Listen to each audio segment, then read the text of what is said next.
Essula eyokusatu.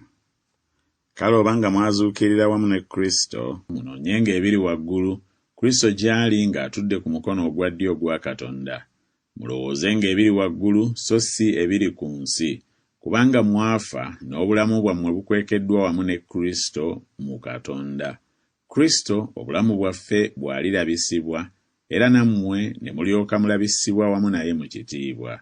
Kale mufiise ebitundu byammwe ebiri ku nsi: obwenzi, obugwagwa, okwegomba okw'ensonyi, omululu omubi, n'okuyaayaana, kwe kusinza ebifaananyi.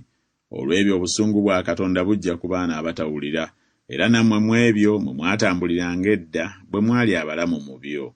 Naye kaakano era nammwe muggyeewo byonna: obusungu, ekiruyi, ettima, okuvuma, okunyumya eby'ensonyi mu kamwa kammwe. Temulimbagananga mwekka na mwekka, kubanga mwamweyambulako omuntu ow'edda wamu n'ebikolwa bye, ne mwambala omuntu omuggya, afuulibwa omuggya olw'okutegeera mu kifaananyi ky'oyo eyamutonda.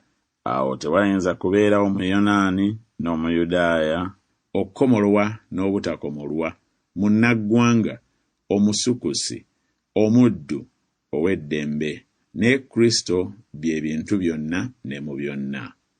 Kale mwambalenga ng'abalonde ba Katonda, abatukuvu era abaagalwa, omwoyo ogw'ekisa, obulungi, okwewombeeka, obuteefu, okugumiikiriza, nga muzibiikirizagananga era nga musonyiwagananga mwekka na mwekka, omuntu yenna bw'abeeranga n'ensonga ku muntu munne, era nga Mukama waffe bwe yabasonyiwa mmwe, era nammwe bwe mutyo.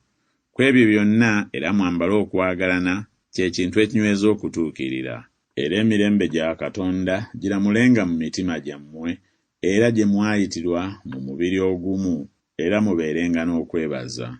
Ekigambo kya Kristo kibeerenga mu mmwe n'obugagga mu magezi gonna, nga muyigirizagananga era nga mulabulagananga mwekka na mwekka mu Zabbuli n'ennyimba n'ebiyiiye eby'omwoyo, nga muyimbira Katonda mu kisa mu mitima gyammwe. Era buli kye munaakolanga mu kigambo oba mu kikolwa, mukolerenga byonna mu linnya lya Mukama waffe Yesu, nga mwebaza Katonda Kitaffe ku bubwe. Abakazi, muwulirenga babbammwe, nga bwe kiri ekirungi mu Mukama waffe.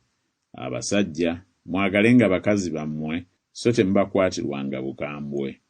Abaana abato, muwulirenga bakadde bammwe mu byonna, kubanga ekyo kye kisiimibwa mu Mukama waffe. Bakitaabwe, temunyiizanga baana bammwe, balemenga okuddirira omwoyo. Abaddu, muwulirenga bakama bwammwe ab'omu mubiri mu byonna, si mu kuweereza okw'okungulu ng'abasiimibwa abantu, wabula mu mutima ogutalina bukuusa nga mutya Mukama waffe. Buli kye munaakolanga mukolenga n'omwoyo, nga ku bwa Mukama waffe so si ku bw'abantu, nga mumanyi nga mulisasulibwa Mukama waffe empeera ey'obusika.